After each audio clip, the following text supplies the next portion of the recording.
Hello everybody, Jade Hamilton here again, and we're going to do some tags today. We're going to do Whatever I Want Monday, which is with our lovely friend Dee at the Baby Patch, and we're also doing Toddler Tuesday, and the theme for that this week is love, or show some love. So with that in mind, I've got two little cubs with me today. I've got Sonny here, who is my little the places you'll go Build-A-Bear, in his little Thomas denim dungarees because he loves them. And he's decided he doesn't want to be on camera today. He's having a bit of a hard day, so he just wants to listen to the story and have snuggles, don't you, little man? Yeah, you want snuggles, don't you? You're upset. He's having a bit of a hard time, aren't you, my love? But that's okay. Everybody has a hard time sometimes, don't they? And I also wanted to introduce you to another of my newer little ones. This is Araminta, or Minty for short. She is a Baskin Robbins mint chocolate chip Build-A-Bear. She's got this beautiful, beautiful sort of ice green fur with these deep brown splotches. And I decided to put her in this gorgeous little outfit. It's a very sort of pale smoke grey velour Guess How Much I Love You dress. It's 0 to 3 months size, which means it comes down a little long, but a lot of my girls, I've discovered, like it when their dresses trail along the floor because it makes them feel grand and princessy. It's got a beautiful star printed onesie underneath, and it's also she's also wearing, I know you can't see, sorry, she's got little grey, silver grey heels on, and she's also wearing a bib that says Mummy and Daddy Love Me in red, blue, green and sort of yellowy orange, and it's got green, yellow, red and tealy blue hearts all over it. Oh, and I forgot to mention that the onesie's got a little Peter Pan collar as well. I'm also going to show some love to some people today. Obviously, I want to start with Sam at Reborn Love Babies, Sina at Sina's Dolls, and Renee at Renee's Reborns, who do Toddler Tuesday, and yet again to reiterate about Dee at the Baby Patch. She's been really generous to me and to the cubs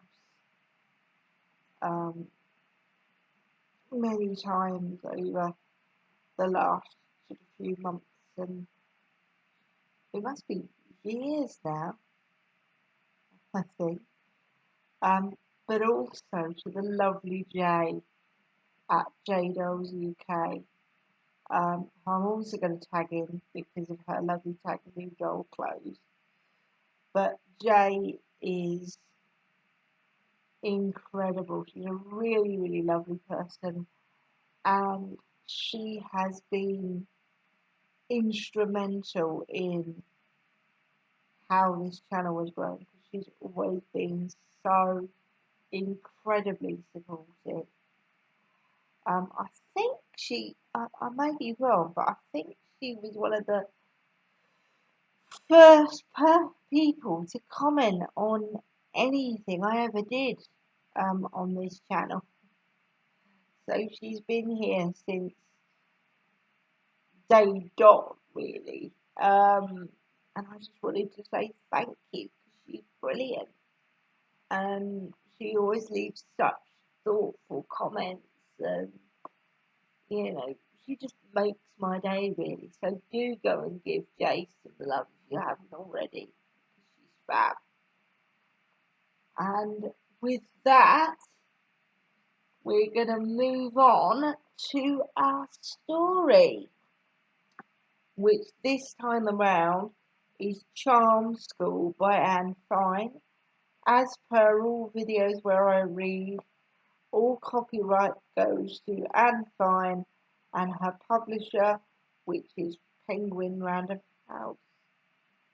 I own absolutely nothing. Make yourself comfortable, grab a hot drink if you've got one, grab an extra blanket if you're chilly, or a fan if you're warm. Make yourself nice and comfortable. I'll get the story up and I will see you in a mo.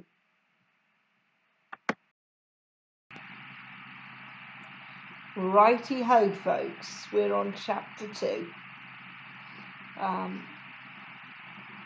As I've previously read, just to make sure I reiterate this, I own absolutely nothing. All copyright goes to Anne Fine and her publisher. This is just me reading this out loud because I enjoy it. And also, as we read through the chapter, you might be able to spot a familiar name. Let's see how many of you can catch it in the comments.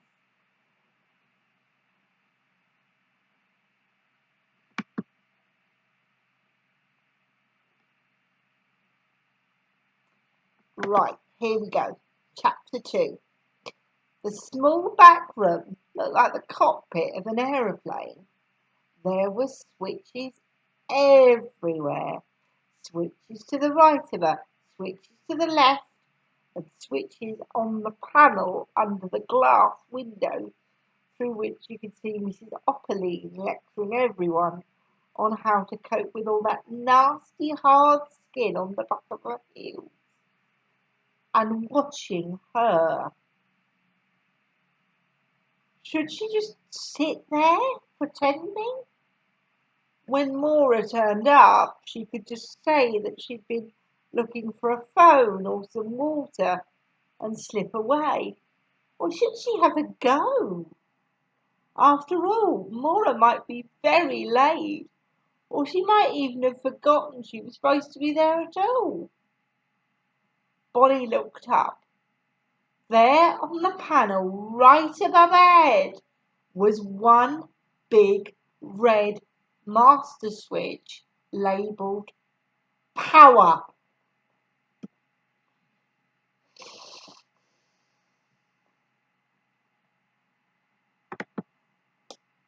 No point in being chicken, Bonnie thought. She flicked it down. At once, 100 lights began to blink at her. Red, white and green. Oh, excellent, she breathed. Oh, yes, that's power. Taking the swivel seat, she whirled around. Best to get going. She might as well start with the panel in front of her. Just like with any kitchen or tool shed, the things that were closest were probably the most useful. Choosing a switch, she slid it gently up its track. Instantly, from the loudspeaker on the wall behind, she heard Mrs. Opperline's voice, clear as a bell. So I certainly hope I don't have to remind anyone here. Bonnie slid up the next switch. Mrs. Opperline's voice turned deep and resonant. almost booming, that they should never, ever miss the chance of putting slices of fresh cucumber. Bonnie slid the switch down again and pushed up the one on the other side. The voice went high and tinny. On their eyelids, it's not just refreshing. So that was the bass and the treble sorted out. Bonnie switched Mrs. Opaline's voice back to normal. It also makes the world of difference. For heaven's sake, thought Bonnie. There it was again, that silly claim. It makes the world of difference. What was the matter with them all? Do they have maggots for brains? When did you ever bump into someone on the street and think, oh, look at those eyes. She must be lying under cucumber slices. Distracted as she was by all the switches she was pushing up and down, still Bonnie couldn't help muttering sarcastically, oh yes, spit in my eye and tell me it's raining. They heard it in there, she could tell. Everyone's face swiveled to stare at her through the huge glass window. Sorry, called Bonnie, switching off the blinking light labelled sound out. She left sound in still blinking. So, for all the embarrassment, at least that was one more of Mora's little tricks under her belt. She turned to the buttons beside her.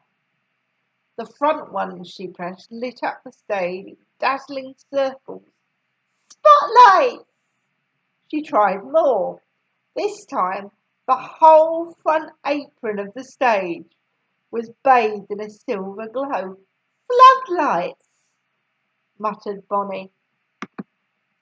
She pressed a few more buttons and watched as huge spotty red and green explosions bounced off the drapes on each side of the stage. On the back cloth behind, a waterfall appeared from nowhere, rippling down to a pool of foaming water. Special effects!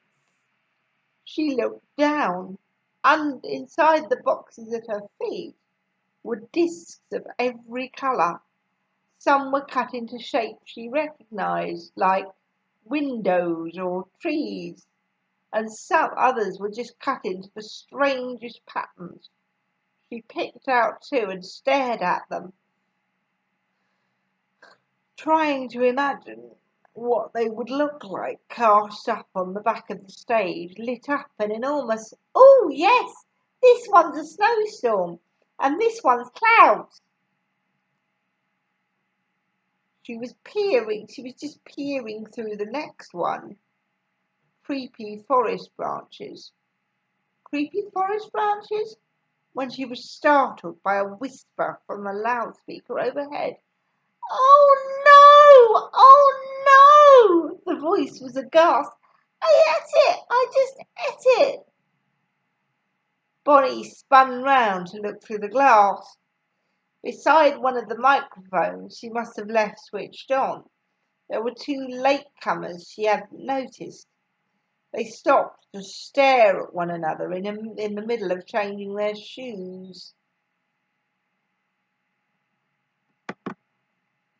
Oh, Cookie, you didn't! I did, Lulu! 1 minute it was in my hand, and the next it was gone. I must have eaten it. I must. Poor thing, thought Bonnie, remembering all too well, clearly,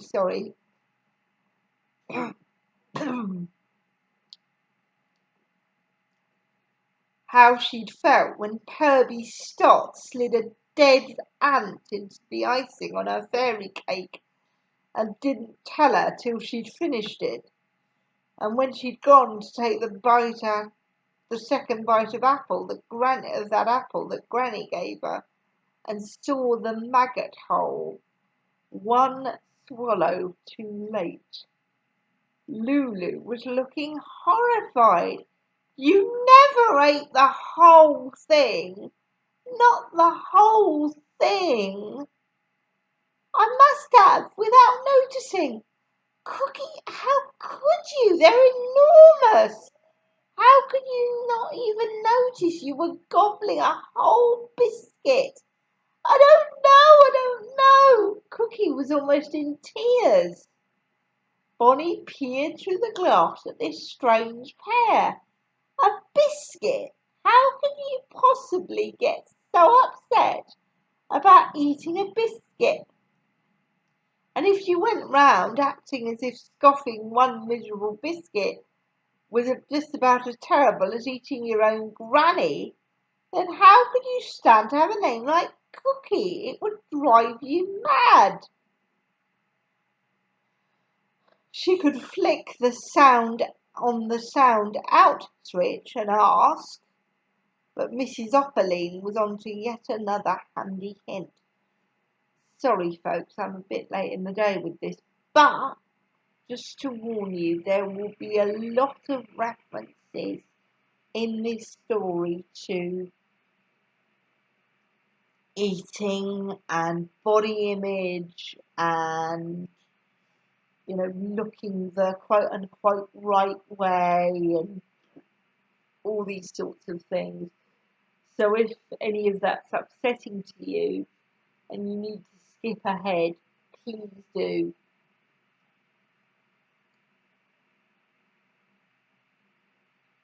So we never always came at a bus stop. Whenever we are, it's exercise. We could be pulling in our tummy muscles. We could be swelling our ankles to keep them trim. Ankles around to keep them trim. We could be doing little knee bends to work on those flabby thighs. Bonnie was baffled. None of the girls in the circle had thighs that looked any thicker than toast. And even Mrs. Opperline was wearing such a gorgeous floaty skirt that no one with a brain worth waking in the morning would waste time wondering about the legs it had. Cupping her chin in her hands, Bonnie gazed through the glass. Batty, she mumbled to herself, shaking her head. Totally batty, the whole lot of them. She heard a voice behind her. Well, that's what happens to people who won't eat properly.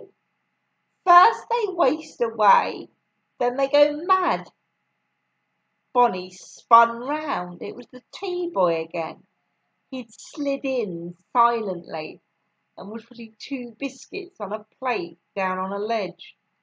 More as mid-morning snack, he said, pointing. Shall I leave you a couple as well, or are you? Oh, goody! Bonnie was already stretching out for the packet he was offering. Well, look at you, said the tea boy admiringly, straight in the trough.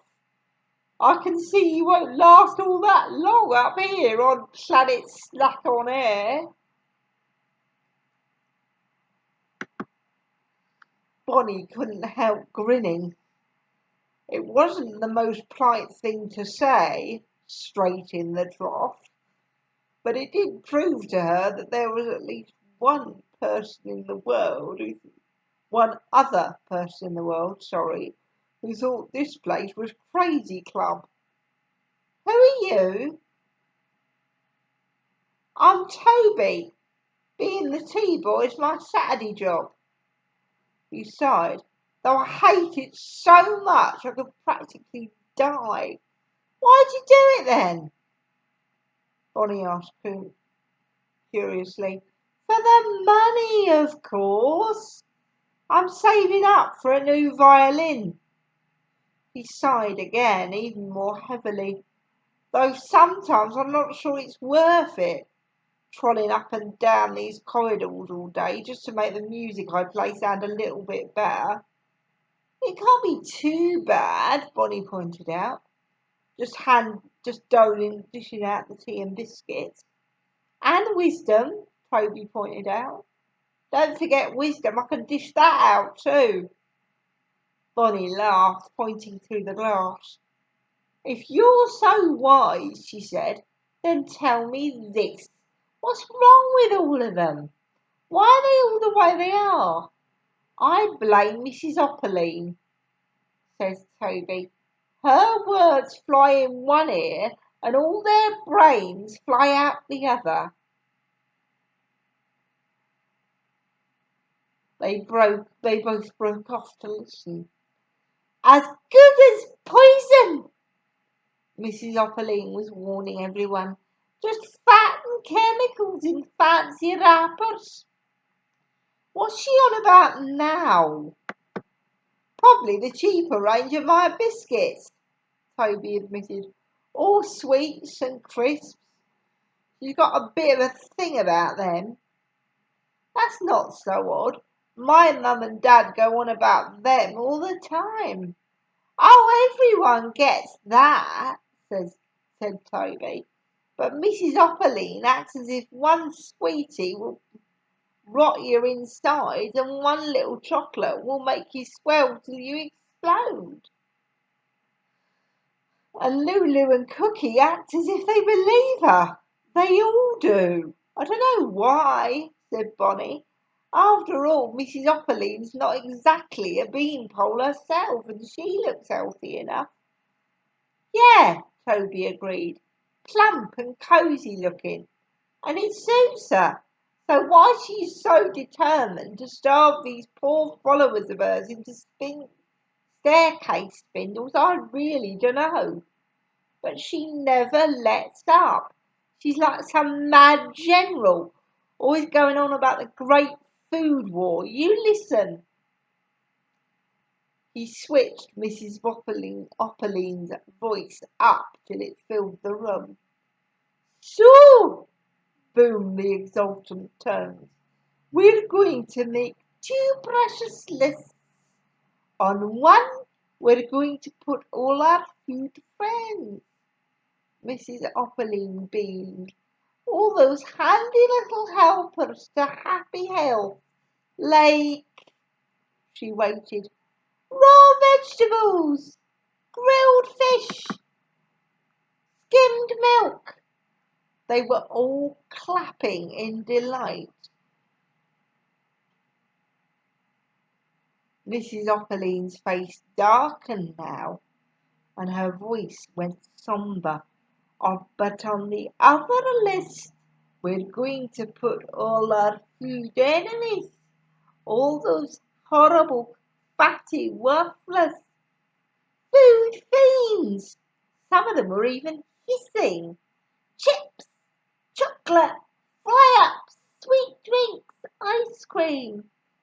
And in a wail of misery from Cookie, and horrible sneaky biscuits that creep up on you when you're not even looking and practically throw themselves into your mouth.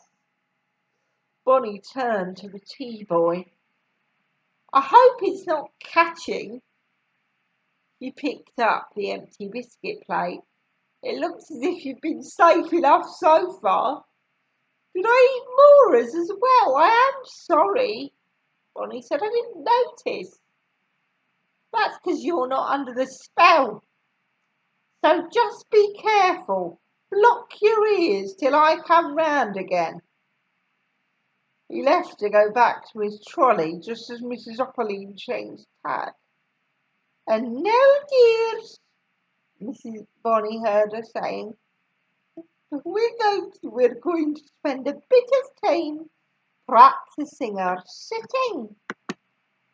Practicing sitting? Bonnie closed her eyes. She hadn't practiced sitting since the last time she fell off her potty, and she wasn't going to start again now. Switching Mrs. Opaline's voice down to a soft burble, she turned on the nearest big floor lamp and tried to work out which of the knobs made the beam of light blur and sharpen, and which faded it out slowly or snapped it off fast. She'd just learned how to slide the colour sheets in front of the light beam when the door flew open. It was the girl whose hair was a mass of midnight blue ribbons. From her hand trailed a white shawl spangled with crystals, like sunlight glittering on a heap of snow. Coolly, she leaned against the doorway. "Is that seat you're on comfy enough?" she asked, pointing at Bonnie's swivel chair. "Yes, thank you," "Yes, thank you," Bonnie said, pleased someone cared. "Very comfy. It's not too grubby. No, there aren't grease spots all over it," said the girl, concerned. "No, really, it's fine." "What about the draft? Is it messing up your hair?" "No, I don't think so." "Right," said the girl. "Hot you off then. I'll sit there." Resisting the urge to shove this pushy visitor over backwards, Bonnie said frostily, "Are these the sort of manners you've learned in charm school? Because if they are, maybe your mother should ask for her money back. And maybe yours should send you back where you came from."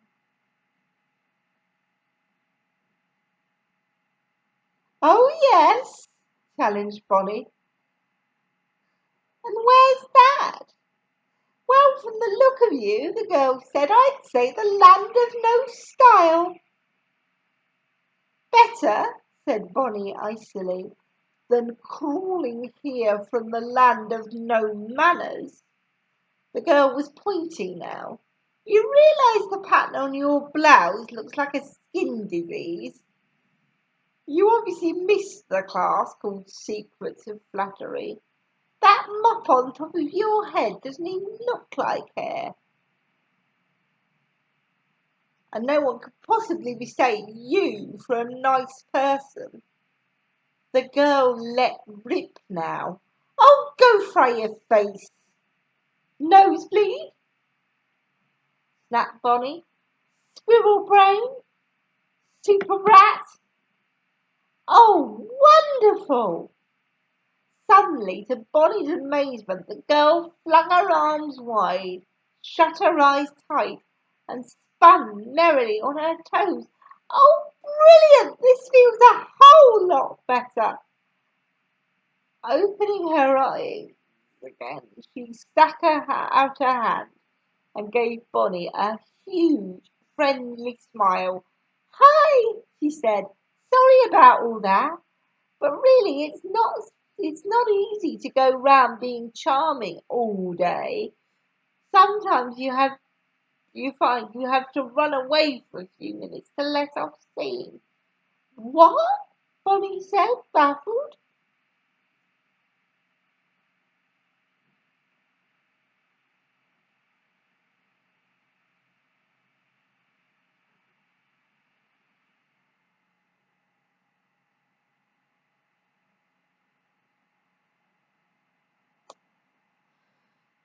She looked a little wistful. "I suppose I wasn't making it up about wanting to sit in the chair, though. I wouldn't mind a little go on that. What's your swivelling record?"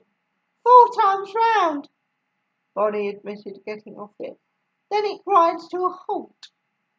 Have you tried winding it right down to base before you start?" "No," Bonnie said. "I never thought." The girl tossed her glittering shawl onto the ledge out of the way, and together they peered under the chair. "No," she said sadly after a moment. "See, it's got a sort of lock on it to stop the seat from flying off the chassis. You seem to know an awful lot about swivel chairs." "I know a lot about every sort of chair. Here in charm school we spend an awful lot of time just sitting around just sitting waiting."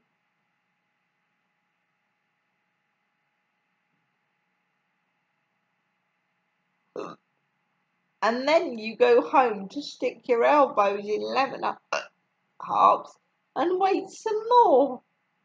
Bonnie couldn't help pointing out, only because it really works. In her enthusiasm to twist her elbows round to show Bonnie just how nicely they were bleached, the newcomer accidentally knocked a switch that sent Mrs. Opperling's voice reverberating over and over through the tiny room. "Oh, brilliant!" said Bonnie. "You found the echo for me." Both of them listened. Through all the copycat repeats bouncing off the walls as they faded, they could still make out what Mrs. Opperling was saying. "You are all beautiful. You owe it to the world to smile, smile, smile. Smile, smile," the walls reminded them. "Smile, smile, smile, smile." "I'd better get back." On hearing Mrs. Opperling's voice, Bonnie's beribboned visitor had lifted her head and straightened her back and began to point out her toes as if she were on the brink of dancing. Was this what Toby meant by falling under the spell? Bonnie suddenly wondered, and she was sorry because until that moment she'd been really getting to like her cheerful new visitor.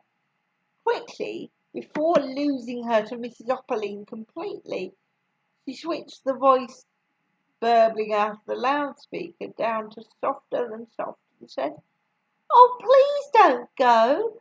Not until you've told me your name." "Oh, Araminta," the girl said in a voice so lilting it sounded as if she were about to burst into song. "But all my friends call me Minty." "Minty?" The girl's eyes widened. Is there something wrong?" "No." Bonnie was embarrassed.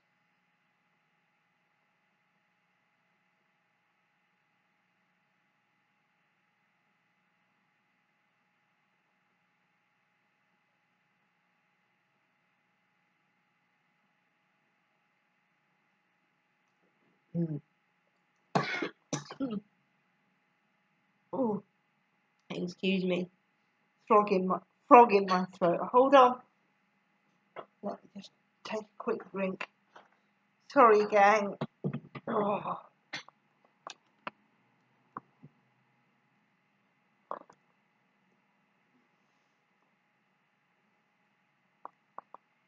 Mm.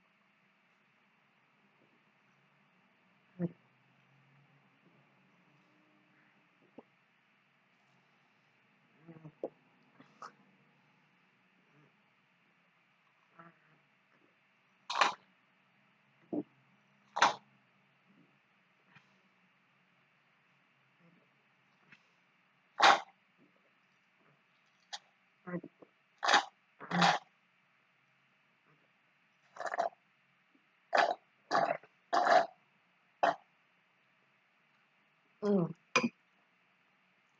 That's better. No, Bonnie was embarrassed. I was just wondering why so many of you seem to be named after your enemies. Enemies? The girl shook her head. "I don't believe I have any enemy." "Those food fiends," Bonnie interrupted to explain. "Minty, Cookie, Candy. You're all named after things you're not supposed to eat. I'm hardly going to be called Carrot, am I?" Araminta chortled, "or celery, or cucumber."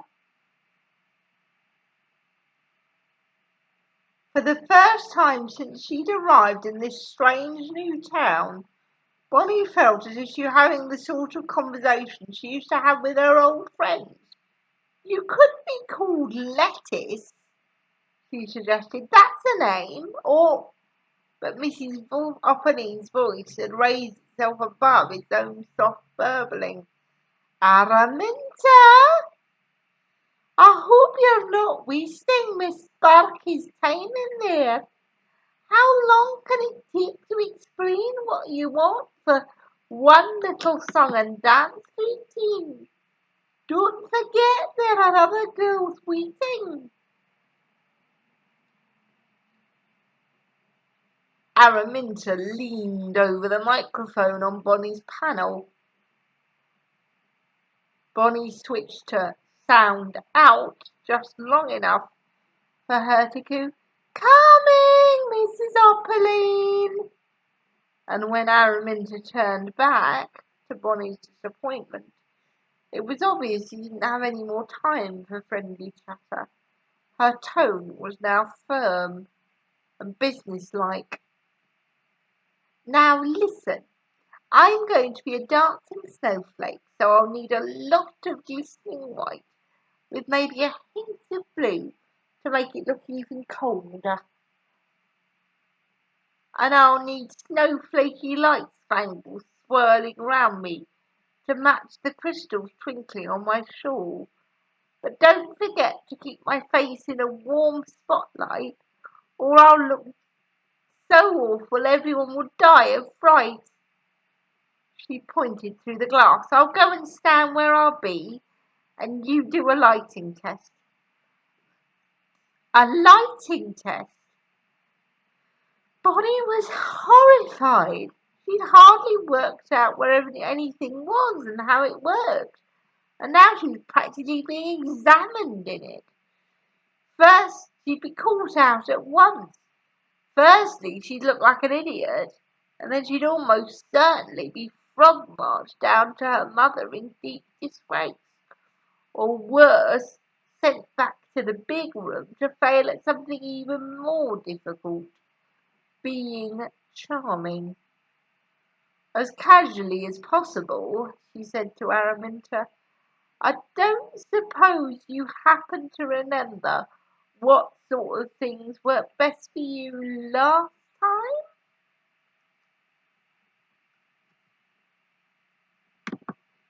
"I wasn't a snowflake last time," Araminta said.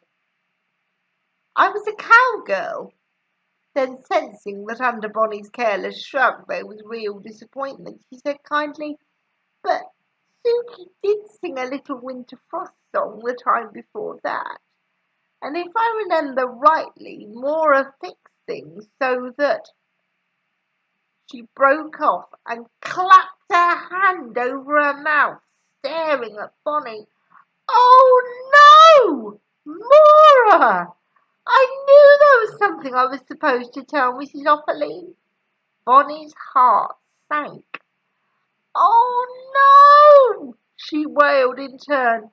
"I bet you were supposed to tell Mrs. Opaline that Moira can't come today to do the lighting and the sound." And she was about to add, "And I'll be on my own here all day," but it sounded so terrifying she couldn't even bear to say it. Oh dear! But was this Araminta looking guilty at forgetting a message even a toddler could have remembered without much trouble? Nope. She was halfway to giggling. "Oh, I'm such a noodle brain. It was the very last thing she said to me when I was helping her last time." Poor desperate Bonnie felt a glimmer of hope. Helping her? Oh, yes. Araminta waved at the boxes stacked across the floor. "I always enjoyed helping Moira. I'm quite tidy by nature, you see, so I quite enjoy putting things away." Bonnie could almost have hugged this cheerful visitor, this cheerful sparkling girl, who might yet save her bacon. "So do you know where everything is kept?" "Most of it." "Show me," challenged Bonnie. "Let's pretend there's someone standing in the right place for a lighting test, and show me how you'd set things up. I've got a better idea." "Or I have a better idea," said Araminta. "Let's ask Pearl. She'll be happy to be our stand-in. Pearl loves getting out of Mrs. Opaline's handy hints. She says there—" She stopped and giggled. "No, I mustn't say it." Mustn't say what? What Pearl says about handy hints. And what does Pearl say? Araminta spread her hands in merry wonder. She says she thinks some of them are a tiny bit boring. Bonnie made a sour face. Her disappointment, was intense. Anywhere else in the world, she would have loved to make friends with someone as sunny and exotic, someone as wonderfully irrepressible as Araminta, and the two of them would have been on the very edge of doing something really different and exciting, getting through the whole day without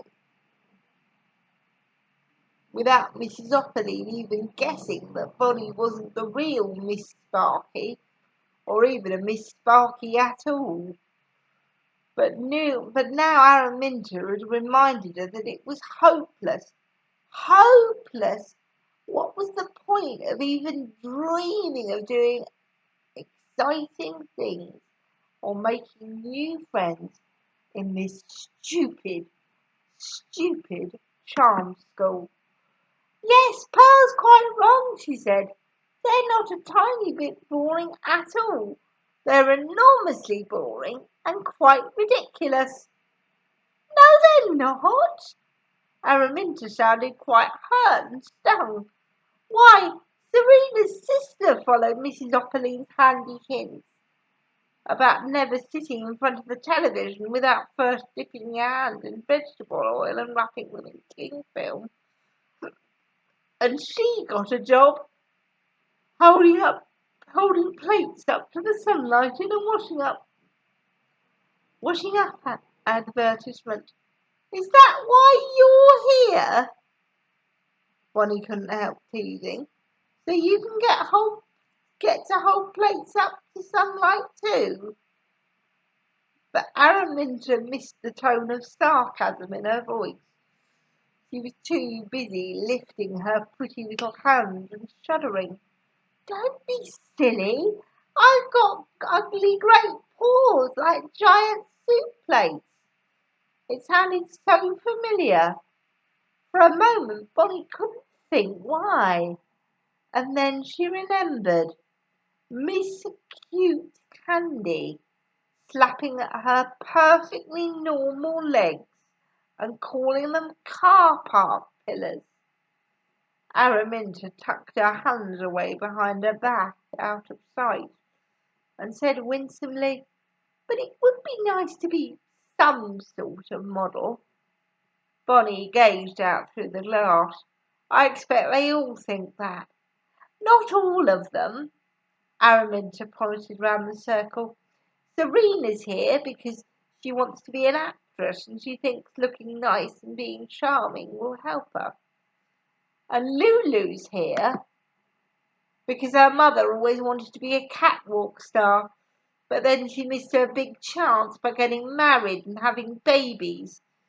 So she thought Lulu might like to have a go instead. And Sarah Jane's here because she's friends with Lulu and they go shopping after. And Crystal's here because her dad's a top banker and he thinks that a charming, well-dressed secretary who does her hair nicely can get higher up in her job. Maybe if she spent less time on her hair and more time on her studies, she could get to be a top banker too. Then she could tell him what to wear, Bonnie said crossly. But Araminta wasn't listening. And Esmeralda comes because her sister used to come. And Suki just comes to show off and... Show off? Show off what? Anything, everything, whatever's new. Suki always somehow has it. Whatever's new, Suki always somehow has it. Sorry. And Mrs. Opperline talks about it during the fashion tips. I expect she's doing that now, because that's Suki pointing to her necklace thing, and I've never seen that before. Araminta turned up the sound on the speakers so they could both listen. You see, you see, dears, Mrs. Opperling was saying, as I keep telling everyone, it's so important to make sure you keep up to date. Take Suki's new pearl choker. Another girl might have been happy to dig any old double strand of pearls out of her jewellery case. But Suki dear, tell all the others what you read in last week's issue of Model Miss. Araminta and Bonnie watched Suki toss her hair back her glistening mane of hair, and blush becomingly.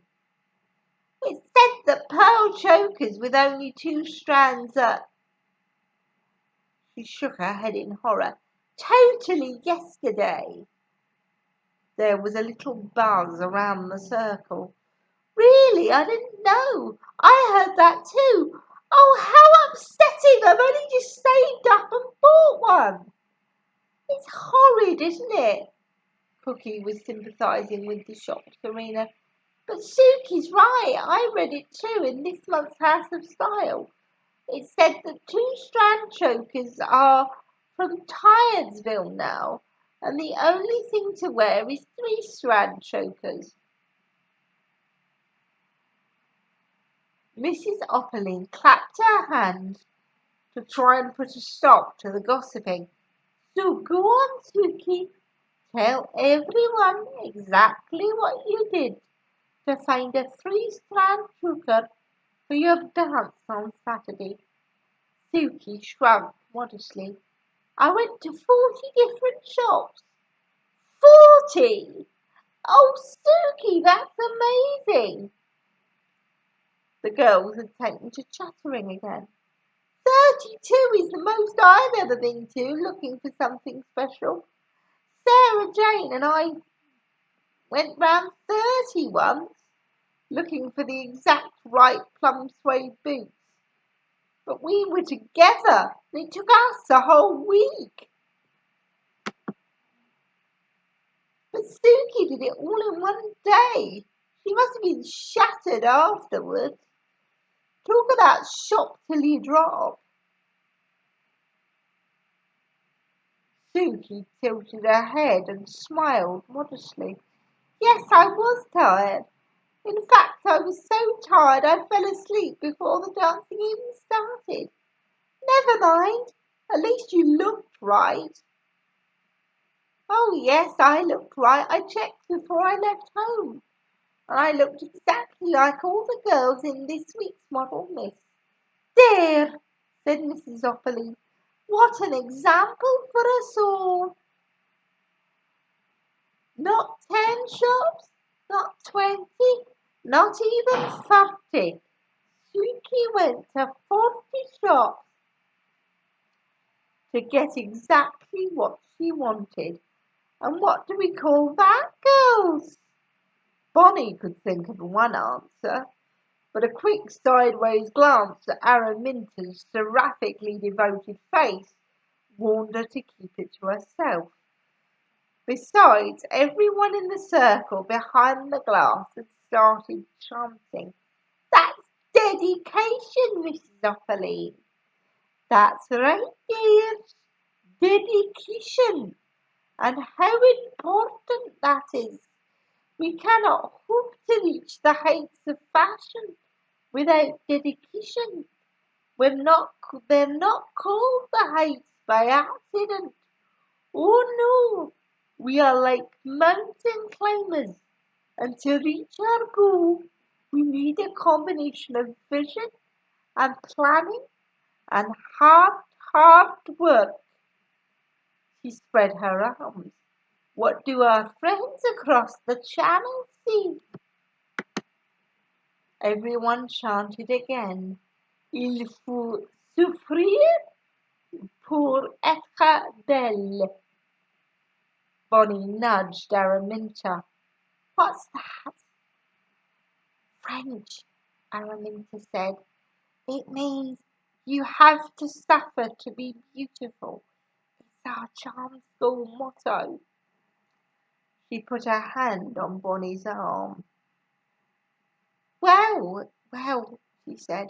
Now you tell me, now you've heard all that, can you really understand how Pearl can find it even a tiny bit boring? No, Bonnie admitted honestly. I wasn't bored. I thought Suki's shopping story was fascinating. As fascinating as any other amazing tale, she added privately to herself, like people putting their heads in lions' jaws or walking on tightropes over deepest canyons. But Araminta just looked thrilled that Bonnie agreed with her. Oh, I'm so glad. The moment I saw you, I thought, here's someone I can tell things and she'll understand, and I was right. Ecstatically, she swirled. The white shawl glittered, entrancing Bonnie into silence as Araminta twirled towards the door. I'll go and borrow Pearl to be our stand-in while I show you what I know about the lights. I'll tell Mrs. Opaline that since there's no sign of Mora yet, we'll need a little bit of help just for a while. She won't be pleased, but she's got a marshmallow heart, so we'll get round her somehow. Bonnie watched, still enchanted, as Araminta tripped up lightly behind the one she called Pearl and patted her arm gently as, as Pearl turned in her seat to listen. Her dark curls caught the light. Then her eyes sparkled to match, and in an instant she was on her feet, begging Mrs. Opaline, oh, please! You do say how nice it is to always try to be helpful. Oh, please let me go and be a stand-in for them. Oh, please. Mrs. Opaline looked anxious. But Pearl, dear, we're just getting to the heads about how to make a feast back out of oatmeal. Surely you won't want to miss that. Pearl cast around desperately. Suki could tell me all about it afterwards, Mrs. Opaline. I could even copy her notes or send you loads. Oh, very well then, Mrs. Opaline agreed. Just for a few moments, since Mora's obviously held up in traffic or something, and this new Miss Sparky's having a bit of trouble finding her way around our lovely new equipment. Already Pearl was scrambling up onto the stage. Mrs. Opaline looked shocked. Pearl, dear, do go round and walk up the steps nicely, she added hastily with a shudder. I do think that would be a little more charming. Blushing, Pearl scrambled back down and tried to walk in hurried fairy footsteps. Suddenly Bonnie noticed that no one in the circle had eyes for anyone but Pearl. Some had little smiles on their faces, and some were merely looking a bit smug. But it was clear what all of them were thinking. In Pearl's great rush to get away from Handy's hints, she hadn't been walking as if she were on the brink of dancing. And when she was pleading with Mrs. Opaline, she hadn't been talking as if she were about to burst into song. So that was 2 black marks for Pearl. She was a whole lot less likely to be crowned the Supreme Queen and walk off with the glistering tiara. While Araminta was busy settling Pearl into the right position, Bonnie looked round the circle of girls and wondered if they could really be as gloating and creepy as she thought. For if these charm school girls and little Miss Pretties couldn't help showing how pleased they were when someone forgot to act like a simpering princess for just 2 minutes, then what on earth would they be like the day someone in class at school showed up with braces on her teeth or a spot on her nose. It was a nasty thought. In hurried Araminta. "Quick!" she said, "before Mrs. Opperling loses her patience and orders Pearl back into the circle. Watch this!" She took the swivel chair and spun to face Pearl through the glass wall. "Look at her standing there, perfectly normal. Right?" "Right," Bonnie agreed, moving closer.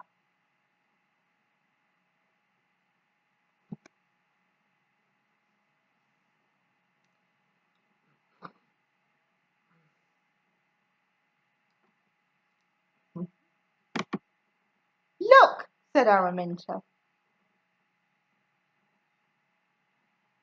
and she flicked the switch and pointed.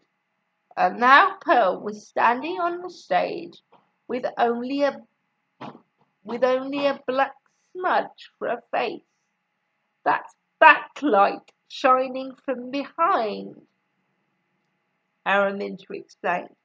"So all you see is that weird halo of light round her hair and a globe through her ears." "Creepy," admired Bonnie. "Like when you shine a torch through your fingers." Araminta switched from the backlight to a lamp tacked between the side drapes. "And now she's side-lit. She has half a face. Like an eclipse." "Interesting," "Interesting," said Araminta, but not what we want." She flicked another switch. "And neither is this," she said sternly. Suddenly Pearl looked bony and ill. "How did you do that?" said Bonnie. "She looked terrible. She looks as if she just crawled out of her grave. That's lighting her from underneath. It's about the cruelest thing that you can do, and if you try it on me, I shall break off your arm and beat you to death with the soggy end." "Charming! Oh dear!" Araminta clapped her hands over her mouth and looked shocked with herself. Bonnie just grinned. "I still think it's brilliant," she said. "Absolutely brilliant." "But I'm not singing a monster song," Araminta reproved her. "I'm being a pretty snowflake, don't forget." She looked a little wistful. "Though it would be fun." Very fast, one by one, she flicked more switches, and by turns, one by one, Pearl went all grey and ghostly, then burst out again with rosy health, then turned so shadowy and sinister that she sent shivers down Bonnie's spine. "That is amazing," breathed Bonnie, when Pearl's skin changed to pale green before her eyes, and Araminta somehow turned the boards under her feet into shimmering silver wave patterns. "Show me again." "You'd better not do anything like this to me," warned Araminta. "What I want is this." She pressed down a whole row of switches.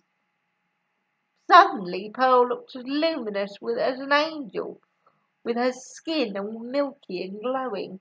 "Now she even looks like a pearl." "Yes, but watch this." Araminta slid two of the controls up in their runnels till Pearl's face was transfigured with a soft pink blush. "How did you do that?" breathed Bonnie, mesmerized. Araminta showed her again. "That's what I want," she said. "But don't forget, around me I must have a swirling snowstorm." She slid one of the boxes on. She dived into one of the boxes on the floor and drew out a plastic disc. "No, that's not the right one," she said, holding it up to the light. "That's rain spatters on a pond. Where are the snowflakes?" She rooted again, tugging out what she wanted. "Here it is!" Bonnie watched as she dropped it neatly into the slot in one of the lanterns and flicked the switch to start it revolving. "Look!" Bonnie swung round to the stage again. Poor Pearl was standing in a raging blizzard. "Whoops! Too fast!" said Araminta, twisting a knob to settle the blizzard into a gentle swirl of fat white flakes. "There! That's nice." "It's wonderful," said Bonnie. "It's astonishing. I think you're the cleverest person I ever saw. You've got magic at a touch and the world at your fingertips." Araminta's eyes shone. "If you think I'm good, you should see Mora in action. Mora can conjure up thunderstorms and set off avalanches. She can make sheets of lava bubble out the tops of volcanoes, and thin coils of smoke trail up from chimney pots. She can send tumbleweed bouncing across the prairie and tornadoes spinning through cornfields. She can turn a baking desert into a flood and a flood back into a desert. All at the flick of a switch." Araminta spun round on her toes. "Full moon, half full moon, new moon, high tide, low tide, bright day, black night, and then there's the sound. She had everything. She had everything. Roaring winds, bird song, car crashes."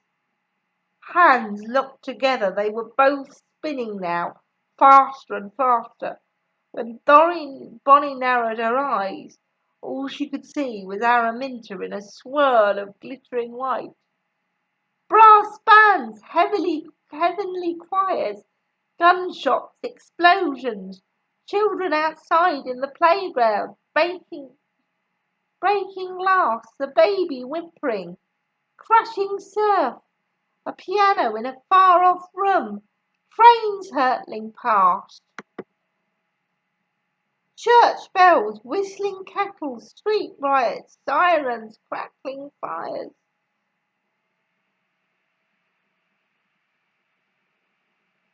Dizzy, they slowed to a halt, still holding hands. "You must be mad," said Bonnie. "You must be absolutely crazy." "Crazy?" Araminta looked baffled and very hurt. "Yes," somehow Bonnie couldn't help saying it. All her earlier disappointment had swept back and worse. All the long journey in the car alone with her mother, she'd hoped so much that in this strange new town she'd find a friend, someone as sunny and sparkling and wonderful as Araminta. And now she'd found her. But to keep her by her side, she'd have to spend at least half her life dribbling on about things like 5-strand bracelets and silver pink nail polish, and whether flower earrings had somehow become totally yesterday between last Wednesday and this Friday. And it was such an awful waste of time, too high a price to pay.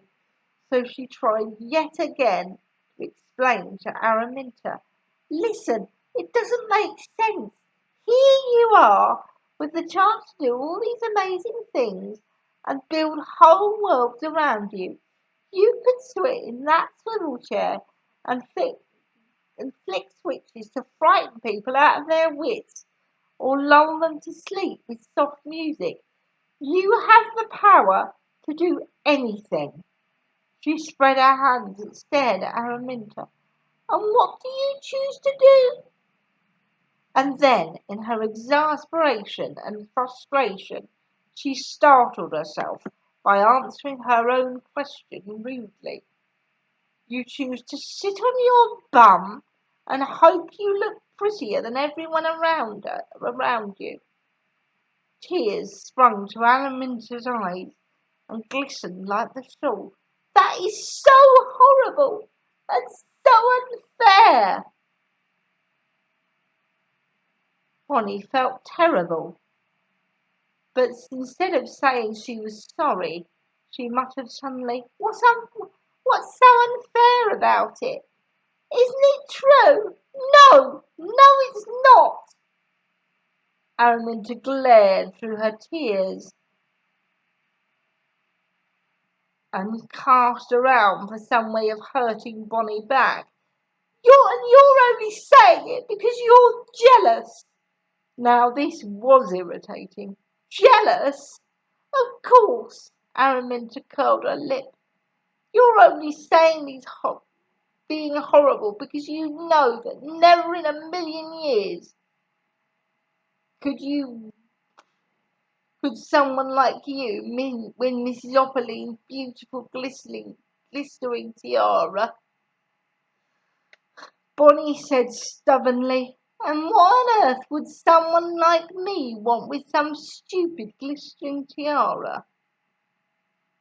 The colour rushed to Araminta's cheeks. Oh, right, nothing.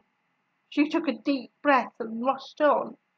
Because it certainly wouldn't look right on someone with your cheap, raggedy-looking haircut and your dull face and those jeans that do absolutely nothing for your figure. Because I prefer to spend the hours of my life actually living and not just waste them fussing about every silly square inch of my body, Bonnie said loftily. And it shows. Who's being horrible now? Taunted Bonnie. Araminta went scarlet with frustration. You started it, she practically screamed. You said that I was crazy. Bonnie knew only too well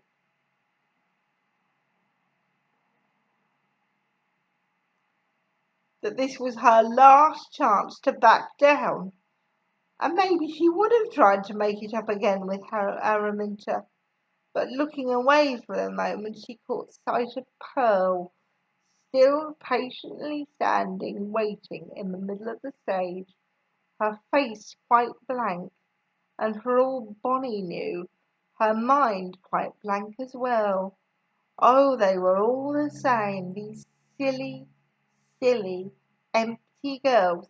And so you are, quite crazy, she ended up shouting back in her impatience, sitting for hours in that lolly-dolly circle with daft Mrs. Opperlein, learning about cucumber slices and oatmeal face packs.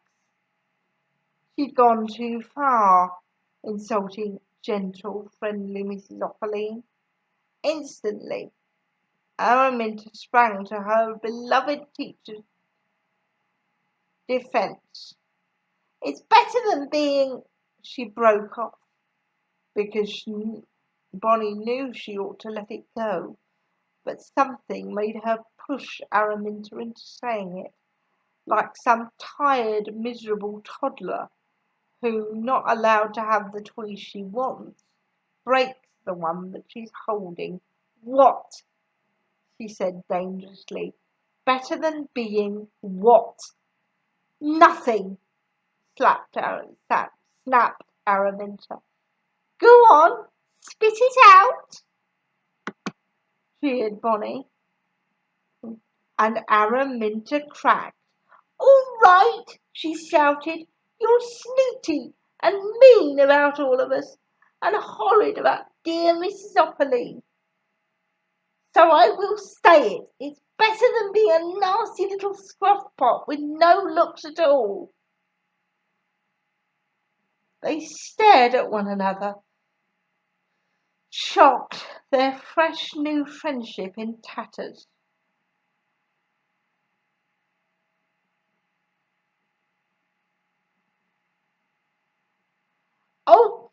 away, said Bonnie, close to tears.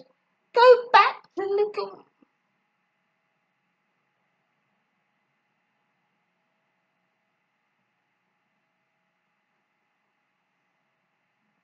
Go back to your pretty little circle and learn something really important, like how to moisturise between your toes. Forgetting her shawl in her upset, Minty rushed to the door and wrenched it open. You act so superior, it hissed. But if it didn't mean I'd have to go back to the class, have you back in the class, I'd tell Mrs. Opperling right now you're nothing but a fake. You go round so sure you know how everyone else ought to live. But you ought to try looking in a mirror.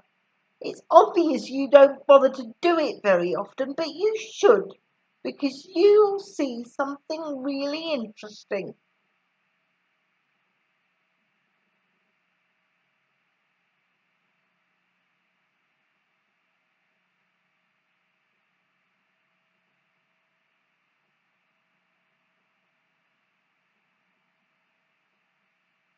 Oh, yes, said Bonnie icily, and what's that? I'll tell you, shouted Araminta. Oh, yes, I'll tell you. I absolutely guarantee that staring back at you out of that mirror, you'll see. She darted forward. Down went her pretty painted fingertips to push up the volume and flick on the echo switch before she finished up triumphantly. The meanest girl I ever saw. Round flew the echoes, round and round, bouncing off the walls and curdling the air. The meanest girl I ever saw, meanest, meanest, meanest, meanest. Oh dear. So Bonnie and her new friend have had a fight and they've said some very unkind things to each other. I wonder if they'll make it up. I really hope they do because they seem like good friends, didn't they, Minty? What's that? You think they'll make it up in the end? I do too. Thank you so much, everybody. Um, Thank you so much for watching, subscribing, commenting. It really makes my day when you do. And Sonny, Minty and I will see you soon for another story. Can you wave, Minty? Good girl. Do you want to wave, Sonny? Yes? Good boy. Bye bye, everybody. Cheerio.